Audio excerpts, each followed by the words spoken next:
বাজার থেকে আজকে চিকেন কষা খাবো বলে চিকেন আনা হয়েছিল, কিন্তু মেয়ে একদম জিদ ধরে বসে পড়লো যে না, আমি বিরিয়ানিই খাবো। তাই তার আবদার পূরণ করতে দেখো আমি বাড়িতে খুব সহজেই কি করে চিকেন বিরিয়ানিটা তৈরি করি। প্রথমে মাংসর পিসগুলোকে ভালোভাবে ধুয়ে নিয়ে তার মধ্যে কিছুটা পরিমাণে লেবুর রস আর নুন দিয়ে খুব ভালোভাবে ম্যারিনেট করে নিতে হবে। মাংসগুলো খুব ভালোভাবেই ম্যারিনেট করতে হবে একটু সময় ধরে। ম্যারিনেট হয়ে গেলে মাংসগুলোকে রেখে দেবো প্রায় 1 ঘন্টার মতন। এদিকে একটা জায়গার মধ্যে বেশ খানিকটা জল গরম করতে দিয়ে তার মধ্যে দিয়ে দেবো স্বাদ মতন লবণ, দিয়ে দেবো কিছুটা পরিমাণ আদা বাটা, রসুন বাটা, দিয়ে দেবো কয়েক ফোঁটা গোলাপ জল, আর দিয়ে দেবো কয়েক ফোঁটা কেওড়া জল, আর ওর মধ্যে দিয়ে দেবো ইয়েলো ফুড কালার। দিয়ে জলটাকে ভালোভাবে মিশিয়ে নেব। এবার ওর মধ্যে দিয়ে দেবো আলুগুলো। একটা আলুকে আমি 2 ভাগে কেটে নিয়েছি। সেইভাবে আলুগুলোকে আমি এই জলের মধ্যে ফুটতে দেবো। আলুগুলোকে প্রায় আমি 60 to 70% সেদ্ধ করে নেব। এই জলের মধ্যে আলু সেদ্ধ করলে আলুর মধ্যে আমার বিরিয়ানির সব ফ্লেভারই ঢুকে যাবে, যেটা আলু শুধু ভাজলে কিন্তু ঢুকবে না। এবার একটা কড়াইয়ের মধ্যে সাদা তেল গরম করে নিয়ে তার মধ্যে লম্বা লম্বা করে কাটা পেঁয়াজগুলো ভেজে নেব, মানে পেঁয়াজের বেরেস্তা করে নেব। পেঁয়াজগুলোকে খুব ভালোভাবে লাল লাল করে ভেজে নিয়ে আমি তুলে নেব। দেখো আমাদের এদিকে বেরেস্তাটাও রেডি, ওইদিকে আলু সিদ্ধ হতে হতে এদিকে আলু আমার সেদ্ধ হয়ে গেছে প্রায় 60 to 70%। এবার ওই পেঁয়াজ ভাজা তেলের মধ্যে আলুগুলোকে আমি হালকা করে ভেজে নেব।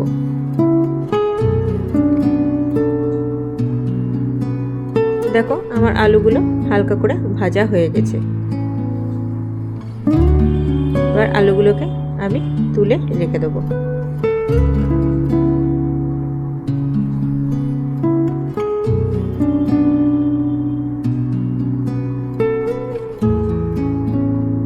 এবার কড়াইয়ের মধ্যে আরও কিছুটা সাদা তেল দিয়ে ম্যারিনেট করে রাখা মাংসগুলো আমি ভেজে নেব।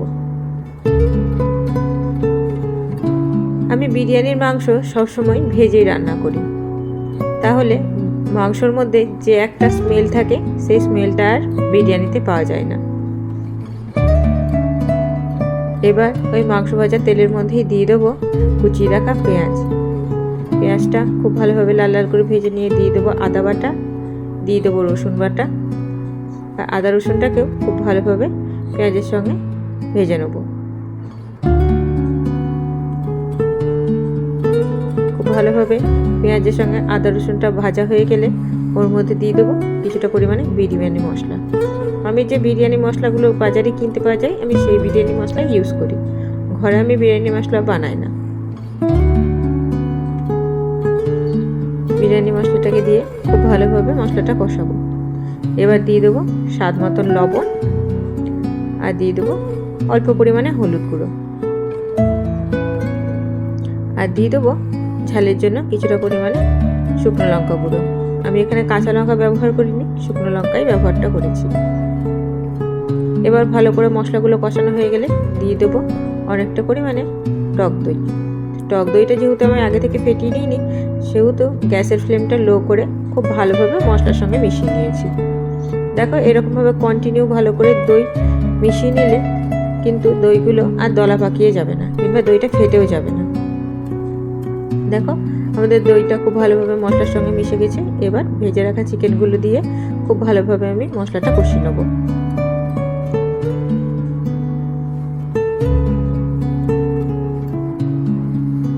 চিকেনগুলো মশলার সঙ্গে খুব ভালোভাবে কষাতে হবে। এবার চিকেনের উপরে দিয়ে দেবো আমি কয়েক ফোঁটা কেওড়া জল, আর দিয়ে দেবো কয়েক ফোঁটা গোলাপ জল। এগুলোকে দিয়েও মাংসটা খুব ভালোভাবে কষাবো। কষিয়ে কষিয়ে মাংসটাকে প্রায় আমার 50%-এর মতো সেদ্ধ করে নিতে হবে। এদিকে একটা পাত্রের মধ্যে নিয়েছি কিছুটা পরিমাণে দুধ। এবার দুধের মধ্যে দিয়ে দেবো কয়েক ফোঁটা গোলাপ জল, দিয়ে দেবো কয়েক ফোঁটা কেওড়া জল, তারপর দিয়ে দেবো 3 থেকে 4 ফোঁটা আতর। আমার এখানে যেহেতু বিরিয়ানিতে আতরের গন্ধটা একটু বেশি ভালো লাগে, সেই জন্য আতরটাকে একটু বেশি ইউজ করি। আর দিয়ে দেবো ইয়েলো ফুড কালার। এবার সব দিয়ে ভালো করে দুধটার সঙ্গে মিশিয়ে আমি রেখে দেবো। এদিকে একটা জায়গার মধ্যে জল নিয়ে আমি ভাতটা তৈরি করে নেব। জলটা ভালো করে গরম হয়ে গেলে ওর মধ্যে দিয়ে দেবো বেশ খানিকটা লবণ দিয়ে তারপর আধ ঘন্টা আগে ভিজিয়ে রাখা বাসমতি চালগুলো আমি দিয়ে দেবো। দেখো আমি জলের মধ্যে কিন্তু কোনো গোটা গরম মশলা আমি দিইনি, কারণ ওই বিরিয়ানির মধ্যে গোটা গরম মশলা থাকলে আমাদের কিন্তু কেউই পছন্দ করে না। তোমরা চাইলে তোমরা দিতেই পারো, কিন্তু এরকমভাবেও করো, কোনো টেস্টের পার্থক্য হবে না। ওইদিকে আমার ভাতটা হতে থাক, এদিকে আমাদের চিকেনটাও খুব ভালোভাবে কষানো হয়ে গেছে। এবার চিকেনটা কষানো হয়ে গেলে দিয়ে দেবো পরিমাণ মতন জল।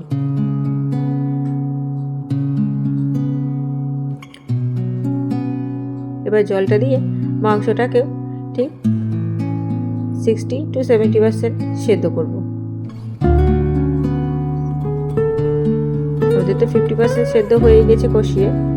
এবার মাংসটা ভালোভাবে সেদ্ধও হয়ে গেছে। এবার মাংসগুলোকে ছেঁকে ছেঁকে আমি তুলে রেখে দেবো।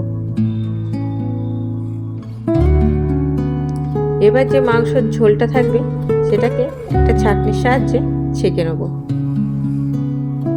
এইভাবে ছাঁকনির সাহায্যে মাংসের ঝোলটা ছেঁকে নিলে তারপর যদি বিরিয়ানির মধ্যে ইউজ করা হয়, তাহলে বিরিয়ানিতে যে একটা মশলা মশলা ভাব থাকে সেই ভাবটা থাকবে না, একদম ঝরঝরে এবং খুব সুন্দর বিরিয়ানি তৈরি হবে। তোমরা একবার এরকমভাবে ট্রাই করে দেখো। এবার যেই পাত্রে আমি বিরিয়ানি তৈরি করব সেই পাত্রটাকে খুব ভালোভাবে গরম করে নিয়েছি। তার মধ্যে দিয়ে দেবো সে মাংস ছেঁকে রাখা ঝোলটা। তারপর ওর মধ্যে মিশিয়ে দেবো কয়েক ফোঁটা কেওড়া জল, কয়েক ফোঁটা গোলাপ জল। তারপরে ওর মধ্যে দিয়ে দেবো আগে থেকে ভেজে রাখা আলু আর মাংসগুলো। তার উপরে দিয়ে দেবো এখানে যে আমাদের ভাতটা সেদ্ধ হচ্ছিল সে ভাতটাকে আমি 70% সিদ্ধ করেছি। তার বেশি কিন্তু চালটা সিদ্ধ করলে হবে না। দেখো আমি মারও ঝরাইনি কিছু না, একদম ডাইরেক্ট ভাত ফুটছে ওখান থেকেই দিয়ে দিয়েছি। এবার ওপর থেকে যে আগে থেকে ভেজে রেখেছিলাম বেরেস্তাটা সেটা দিয়ে দিলাম আগে থেকে দুধে গুলে রাখা গোলাপ জল, কেওড়া জল আর আতরের যে মিশ্রণটা সেটা।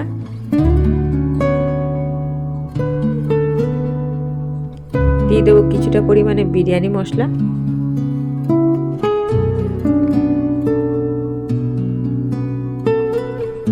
আর দিয়ে দেবো কিছুটা পরিমাণে ঘি। ব্যাস আমাদের বিরিয়ানির লেয়ারিং একদম তৈরি হয়ে গেল।